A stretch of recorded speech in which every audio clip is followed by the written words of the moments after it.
నీ పరిశుద్ధ నామంకి స్తోత్రములు. తిమోతిలకు రాసిన మొదటి పత్రిక 3:16లో ఏముందంటే, నిరాక్షేపముగా దైవభక్తిని గూర్చిన మర్మము గొప్పదై ఉంది. అసలు దైవభక్తి నువ్వెందుకు ఈ లోకంలో దైవభక్తి చేస్తున్నావో నిన్ను నీవు ఒకసారి పరీక్ష చేసుకోవాలి. ఎందు నిమిత్తం చేస్తున్నావు? అదే అసలు నువ్వు చేస్తున్న దైవభక్తి కరెక్టా? కాదా? అది సత్యమా? కాదా? అని మనల్ని మనం ఒకసారి పరీక్షించుకోవాల. ఆ దైవభక్తి ఏ విధంగా చెయ్యాలంటే, ఎవరు దైవము అనంటే, ఆయన శరీరుడుగా ప్రత్యక్షమయ్యెను. ప్రత్యక్షం కావాలి. శరీరుడుగా ప్రత్యక్షమై మనము ఏ స్థితిలో ఉన్నామో ఆ ఆకారంలో అంటే పాప ఆకారంలో వచ్చి మన కొరకు ఆయన మన పాపములన్నీ భరించి బలియాగం కావాలి. ఆత్మ విషయంలోనేమో నీతిపరుడని తీర్పు పొందాల.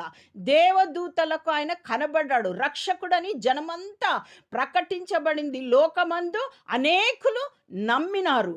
ఆరోహణుడై తేజోమయుడయ్యిండు. అంటే తిరిగి మరలా లేచినాడు. తిరిగి మరలా ఆయన జనము కోసము, ఆయన స్వాస్థ్యము కోసము రాబోచున్నాడు. మనల్ని ఆయన శిలువ మరణం ద్వారా మనల్ని నీతిమంతులుగా చేసినాడు. కాబట్టి ఆయన మన మార్గాలను ఏం చేసినాడు? సరళము చేసి ఉన్నాడు. మరి అందుకనే దావీదు అంటున్నాడు కదా, మరి కీర్తనలు యెషయా ప్రవచించబడ్డది కదా, యెషయా 26:7లో నీతిమంతులు పోవు మార్గము సమముగా ఉండును, నీతిమంతుల త్రోవను నీవు సరళము చేయుచున్నావు అని ముందుగానే మరి ప్రవచనము పలకబడింది. ఆయన సరళం చేసినాడు. అందుకనే నేనే మార్గము సత్యము జీవం అన్నాడు. మరి అదే మార్గము సత్యమైంది. ఆ సత్యంలో మనం నిలబడాలి. ఆ మార్గంలో నడవాలి. మనకు దేవుడు జీవమిస్తాడు. మరి అటువంటి జీవాన్ని మనము పొందువారమై ఉన్నాము.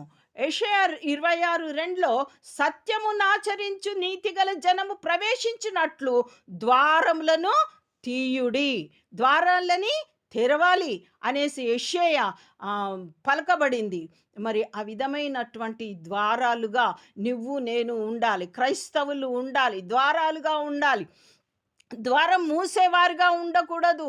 అన్యజనులకు ఆటంకంగా మనము ఉండకూడదు. మరి 3వ వచనంలో, ఎవని మనస్సు నీ మీద ఆనుకునునో వానిని నువ్వు పూర్ణ శాంతి గలవానిగా కాపాడుదు. ఎవరైతే దేవుణ్ణి మరి నిజమైన దేవుణ్ణి మరి విశ్వసించి మరి ఆ నీతిమంతులుగా తీర్చబడతారో, ఆయన మీద ఆనుకుంటారో, నీకు పూర్తి శాంతి వస్తుంది. నీ శాంతి లేకుండా ఉన్నావా?